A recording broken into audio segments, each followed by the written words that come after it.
Solange, bonsoir, tu as le micro.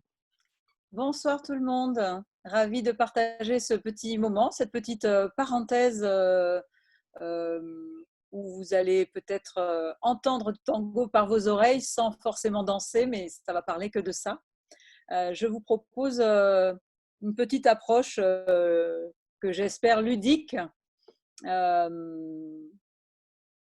je vais commencer par vous lire un poème qui s'appelle Les danseurs de tango. Donc c'est au moins adapté.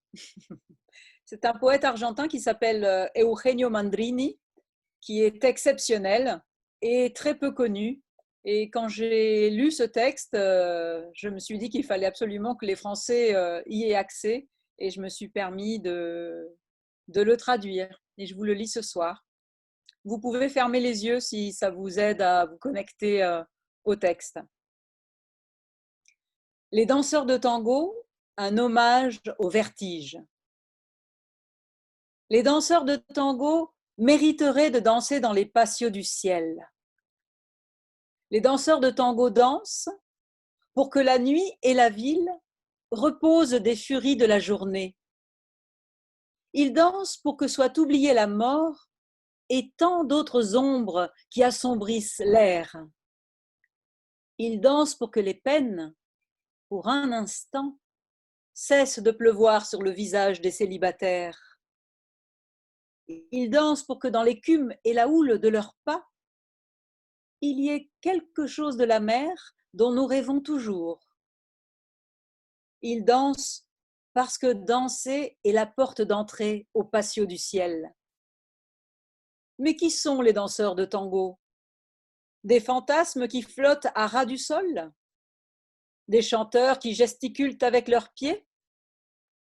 Des feuilles d'un automne bleu jouant avec le vent? Des inventeurs de labyrinthes avec leurs chaussures lustrées par la pommade de l'enfer?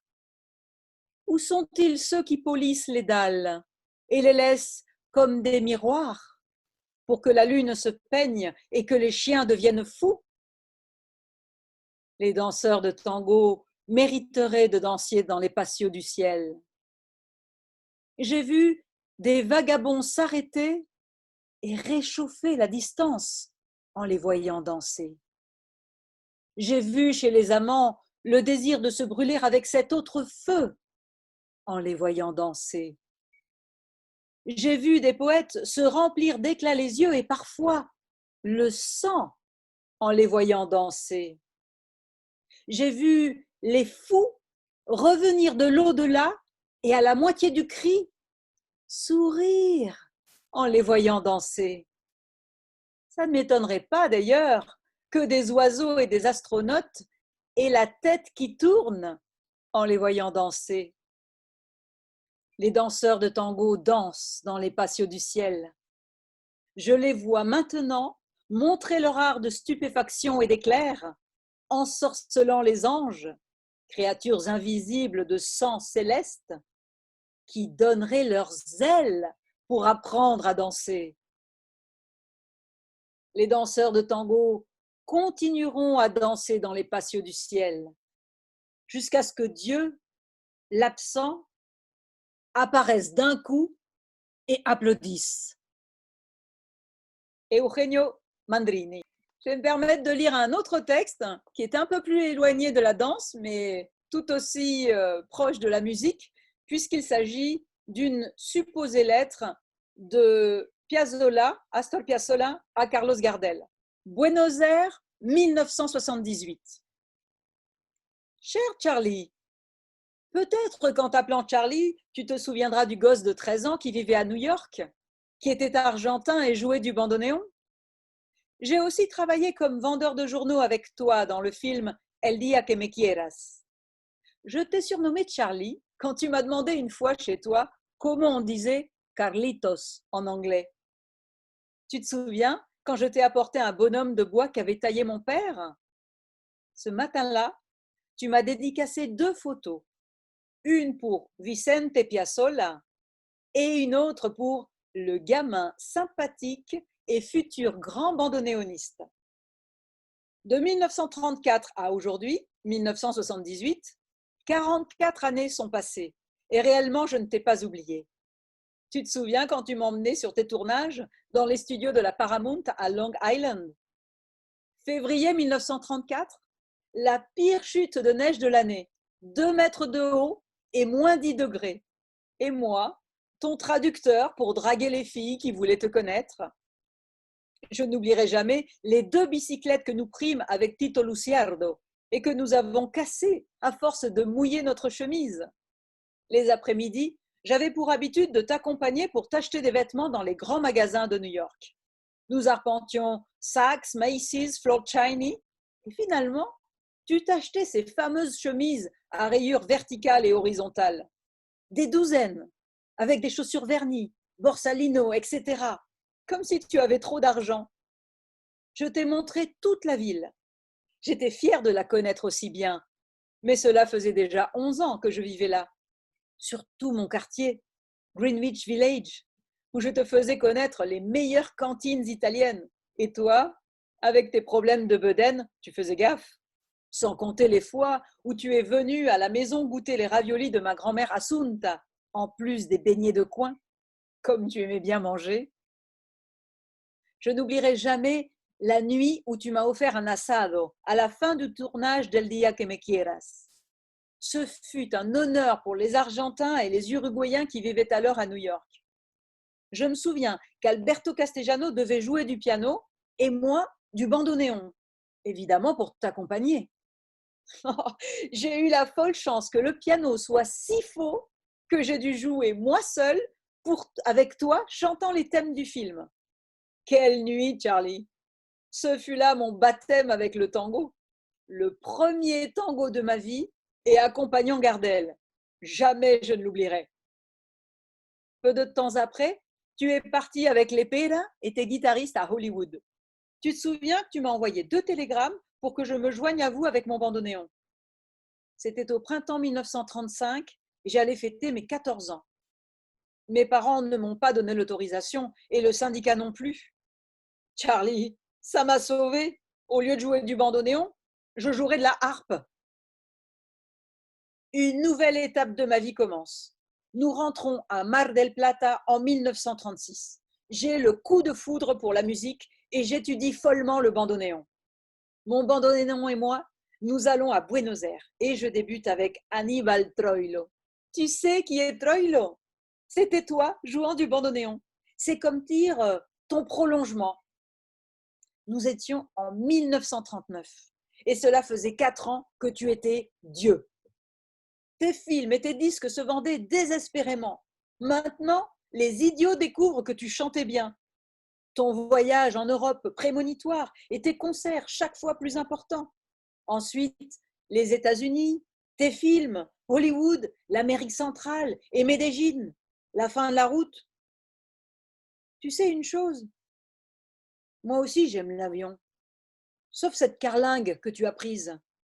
Mais après ton absence, de nouveaux personnages de Buenos Aires ont commencé à apparaître, Charlie.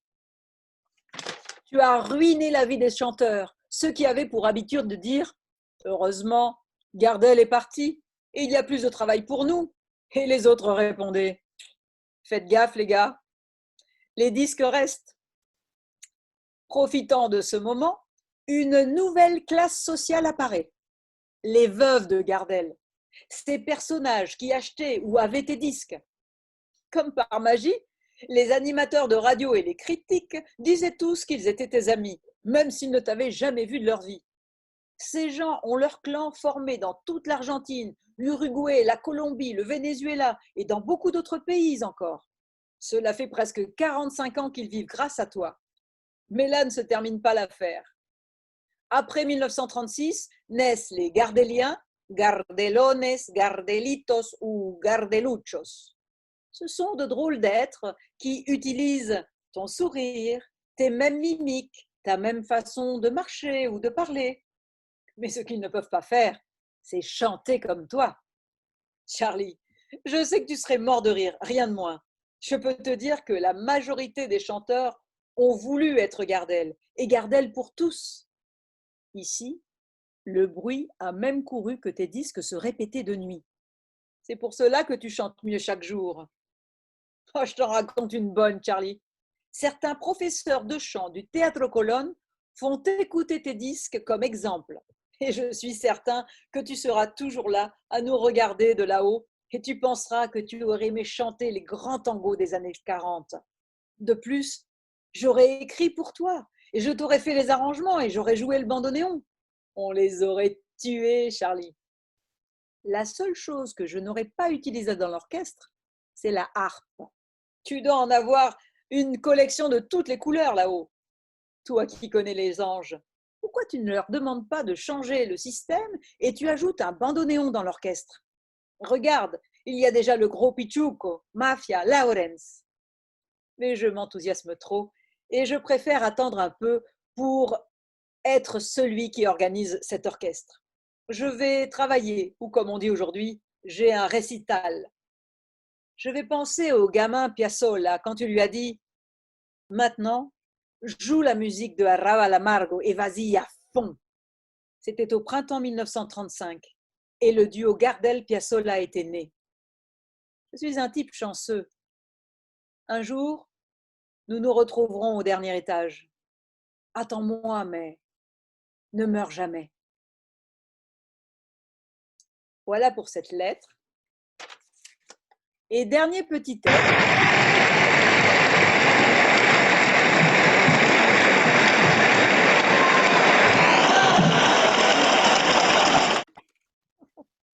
J'en fais tout tomber.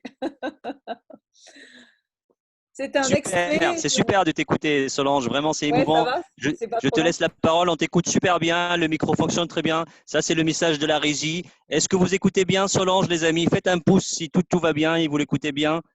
Est-ce que vous voulez bien secouer les mains pour la soutenir et lui dire qu'elle est super? Elle est super. Et on lui rend la parole pour profiter encore de sa présence. Profitons ensemble. Merci, Solange. Merci à vous d'être là. C'est un plaisir de pouvoir transmettre et partager ces textes voilà, qui parlent de ce monde dans lequel nous évoluons tous. Je vais vous lire un extrait des Poupées sauvages de Claire Deville. Claire Deville, c'est une fameuse DJ et elle a écrit un livre qui s'appelle Les Poupées sauvages. J'ai choisi voilà, un petit extrait dans lequel j'espère vous allez peut-être ou pas vous reconnaître. Officiellement, on ne parle pas tellement de ce qu'on danse. Ce n'est pas très civilisé. Officieusement, heureusement qu'on a des amis. Je viens d'enfiler mes chaussures, commencent les premières mesures de Biaggi endiablées et des regards complexes traversent toute la salle. Au jeu de la mirada, il faut être aguerri, vif et sans pitié. Chaque début de tanda, les dés sont lancés.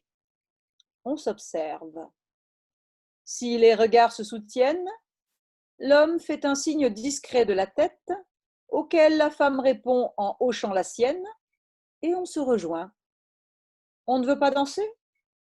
Rien de plus simple, on détourne le regard.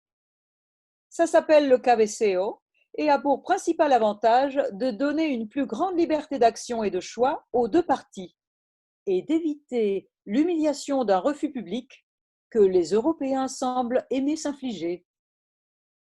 À Buenos Aires, si vous ne voulez pas danser avec un homme, vous évitez son regard. Point. Il subsiste quelques pénibles qui se plantent devant vous, la main tendue. Surnommés les nettoyeurs de fond, ils tournent autour des salles, le regard hagard à la recherche de leur proie, en général une étrangère incertaine des codes, qui s'apprête à regretter le prix qu'elle a mis dans son billet d'avion.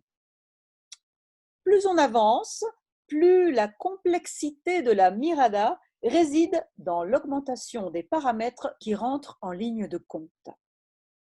S'annonce une tanda très rythmique que je danserai volontiers avec Pablo, Juan ou Martin. Ce dernier voudra sûrement profiter de sa redescente, je ne le regarde même pas. Je préfère garder Pablo pour plus tard. J'ai besoin d'un tour de mise en jambe pour savoir comment je me sens ce soir. Juan a l'air focalisé sur la table de Natalia et la belle Elsa ne le quitte pas des yeux. vite, se rabattre sur les deuxièmes options avant que la piste ne se remplisse et qu'il soit difficile de voir quoi que ce soit. Au bar, Marcelo me sourit. Moi aussi. Il me fait un signe de tête. Nous voilà partis. Il a une qualité de mouvement très aquatique ou complètement enfumé, et le contraste est assez intéressant sur du Biaggi. Une bonne entrée en matière. Et puis j'aime bien El Rasta, comme on l'appelle. C'est un beau mec, très mat de peau, avec une bouche aussi grande que son sourire et des yeux rendus mous par une quantité sidérale de THC dans son organisme. Sa fiancée, Rosillo, une petite bombe à taches de rousseur barmaid à Palermo, possède une impressionnante collection de décolletés et se moque régulièrement de ses manières de snob porteño. Il me faut avouer qu'il en fait juste un peu trop, avec ses vestes de costumes italiennes sur jeans et baskets déchirées, mallettes en cuir vintage, chignons de dreadlocks et casque sur les oreilles. Le parfait dandy des nuits argentines. Il a ouvert cette milonga récemment et ça marche du tonnerre. Le reste du temps, il officie comme DJ à droite et à gauche et surtout se laisse vivre au rythme de ce qui lui arrive. Je l'aime bien donc. Je suis simplement contente d'être dans ses bras. J'ai appris qu'une soirée de danse réussie se construit dès le début. On ne se rue pas stupidement sur la piste. Tout en se laissant prendre au jeu du hasard, on tisse son plaisir avec dextérité. Je continue par un gros Mexicain sur des Garcia un peu monotones. Ce n'est pas désagréable, mais je mets un certain temps à trouver mon axe car il dirige presque uniquement avec son ventre proéminent. J'enchaîne ensuite des jolies valses de Canaro avec Lucas, qui a quitté son poste au bar pour l'occasion. Je suis flattée. Mais il veut absolument en profiter au maximum et me manœuvre sans m'écouter. Défilent les bras et les musiques, un joli Slovaque très sensuel, une superbe tanda de Demare finement équilibrée, une erreur tragique en acceptant l'invitation d'un inconnu qui s'avère danser aussi mal que ce qu'il pue. Une surprise en ayant fait de même avec un excellent visiteur, des Pugliese où je passe sagement mon tour, n'ayant vu aucun des deux partenaires avec qui j'arrive à danser cette musique, des milongas si enlevés que je me surprends à en vouloir une quatrième, un Rodriguez, pas original mais efficace, qui me fait trembler dans les bras de Martine. Je rate complètement les meilleurs d'Arienzo en ayant voulu les danser avec Pablo, qui regardait Natacha, qui est parti danser avec Fernando, qui avait pourtant l'air de vouloir inviter Flavia. Me régale sur du Donato avec Sandro, un petit Brésilien surdoué qui me moule dans ses bras, m'aspire dans une chrysalide. Suivent un gentil garçon venu de La Plata pour la soirée, son copain d'enfance, l'autre barman qui tombe dans ses pas, mais dont j'aime la musicalité, des morceaux de Lomuto que je ne connaissais pas, un grec qui vient d'arriver en ville, un chauffeur de taxi qui s'est arrêté entre deux courses et 3 anciens amants.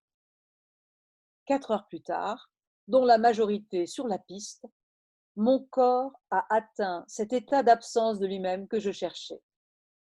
Arrive le pic de la soirée, ma tanda avec Santiago, dûment attendu. J'aime passionnément les bras de cet homme. On se rejoint sur De Angelis, quand partent les violons lancinants. Dans tes bras qui s'accrochent à moi, c'est ma vie qui s'en va avec moi. C'est fini. Oh, merci, merci, merci. J'ai vu des applaudissements pour toi. C'est super. Merci beaucoup, les amis. Si vous avez des questions à poser à notre invité Solange et à François qui vient de nous rejoindre. Bonsoir François, bienvenue parmi nous. François. Salut, bonsoir à tous. Salut, salut. Alors, si vous avez des questions, activez votre micro et levez la main et posez votre question. Et vous pouvez même la remercier si vous voulez. Je peux Allez-y. répondre sur le chat aussi, hein, si vous avez des questions.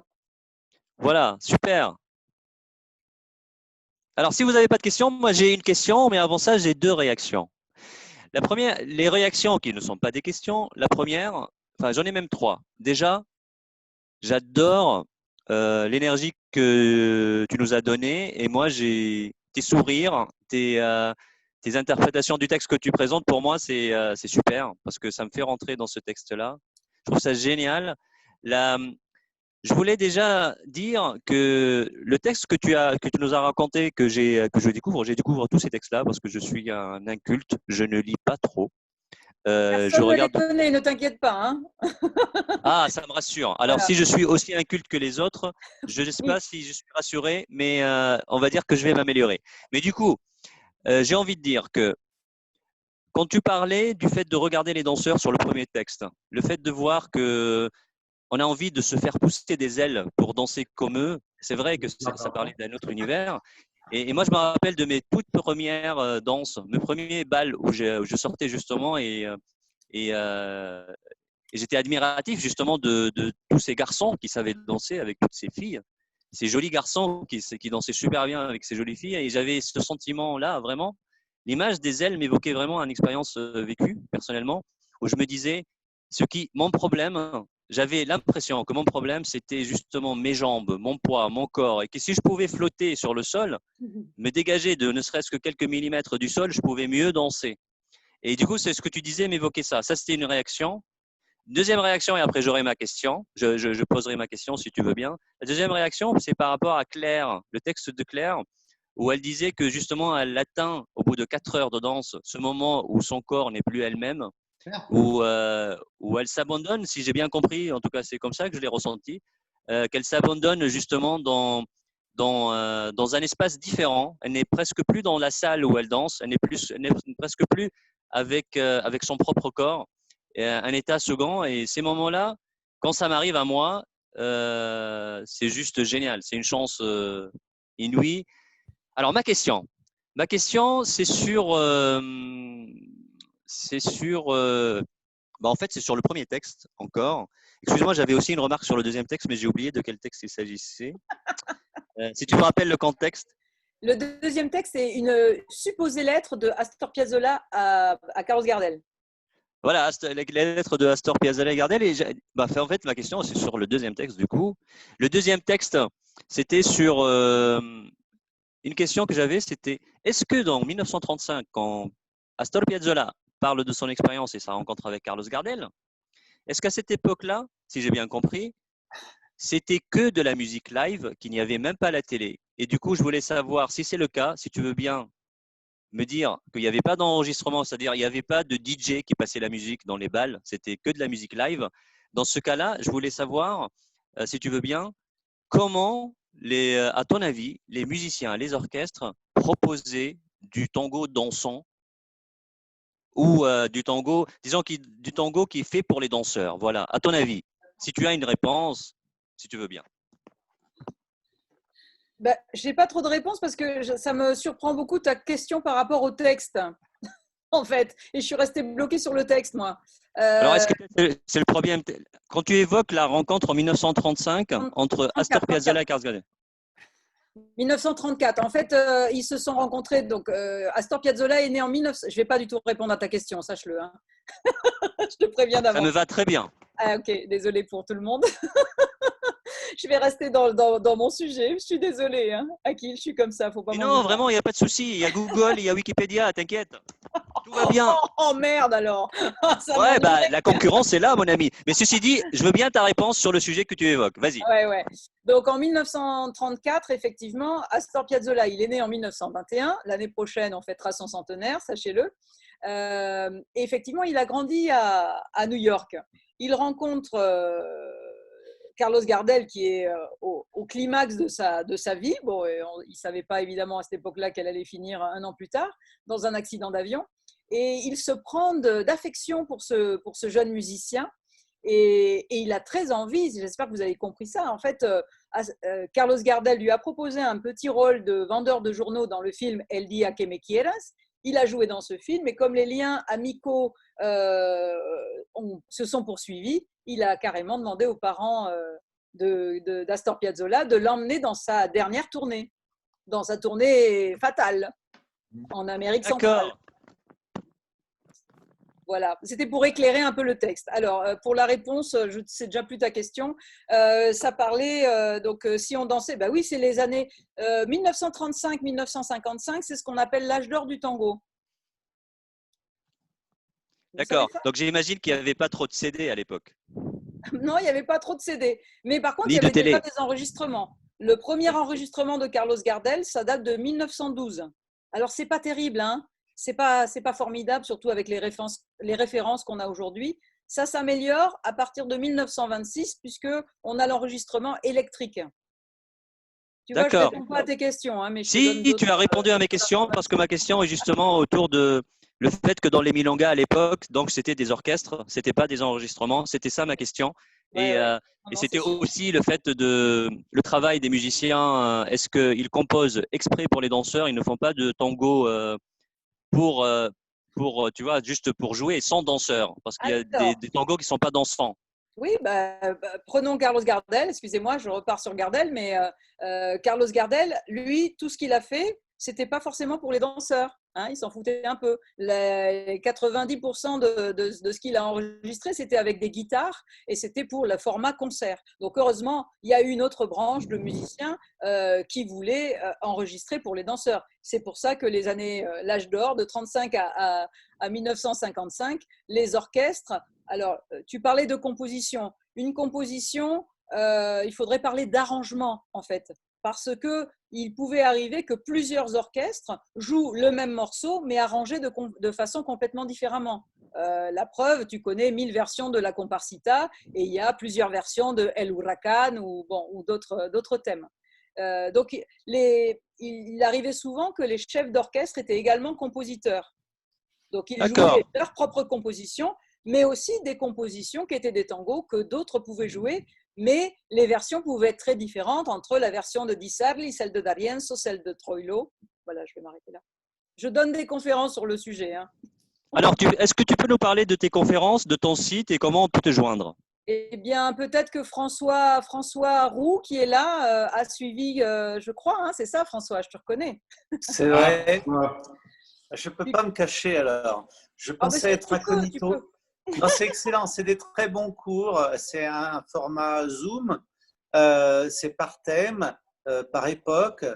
Solange est totalement incollable sur la question où précisément elle n'a absolument pas voulu répondre, alors que sur ce sujet-là, c'est une encyclopédie.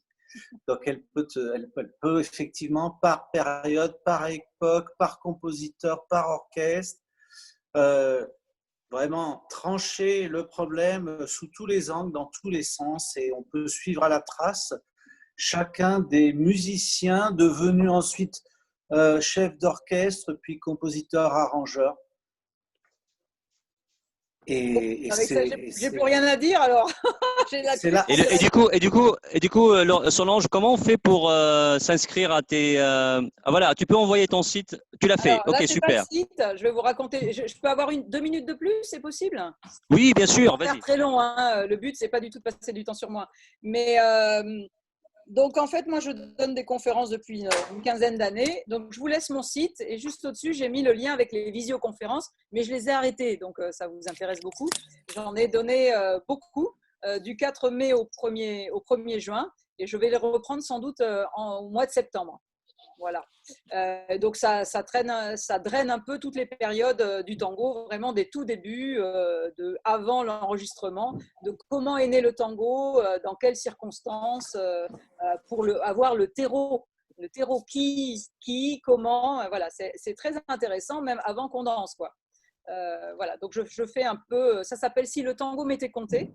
Ce sont des conférences que je donnais avant en présentiel, que j'espère redonner en présentiel parce que c'est unique, mais que j'ai adapté effectivement vu la situation en Zoom. Et donc François fait partie des 330 participants à 7 visioconférences différentes.